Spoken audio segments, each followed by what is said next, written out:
কালাইন আঞ্চলিক এপি সদস্য মিসেস রাহেনা বেগম লস্করকে ভারতীয় জাতীয় কংগ্রেসের সেই দলের টিকিট পেয়ে আজকে এই নমিনেশন দিয়েছি।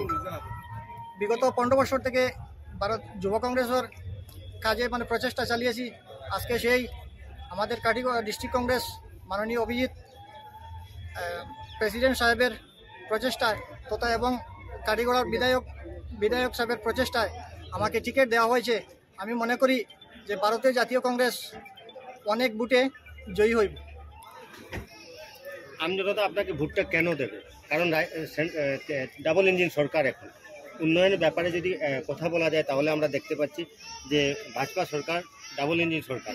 তো আপনাকে আমজনতা, একজন আমি নাগরিক হিসাবে কেন ভোটটা কেন দেবো? যদি এটা হচ্ছে যদি পাবলিকের সঙ্গে যদি গরিব মেহনতির সঙ্গে যদি গরিব মানুষের দুঃখী মানুষের সঙ্গে যদি কোপারেশন থাকে, পাবলিক রিলেটেড থাকে, তাহলে মানুষে অনেকই গরিব মেহনতি দুঃখী এবং সবই আমাকে ভোট দিয়ে জয়ী করবে। কারণ কেননা হলো ডবল ইঞ্জিন সরকার এখনই বর্তমানে, তাই সেটা নিয়ে কোনো ম্যাটার হয় না। যদি আমি কাজ করি তো এই কাজের বিনিময়ে পাবলিক আমাকেই সাপোর্ট করবে।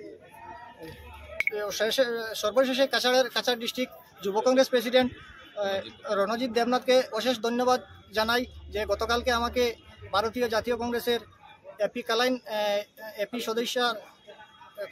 এপি সদস্যার মনোনীত টিকিট দেওয়ার জন্য। এবং সর্বশেষে ধন্যবাদ জানাই কাটিগড়ার বিধায়ক মহাশয়, অনেক প্রচেষ্টা করে আমাকে টিকিটটি দিয়েছেন।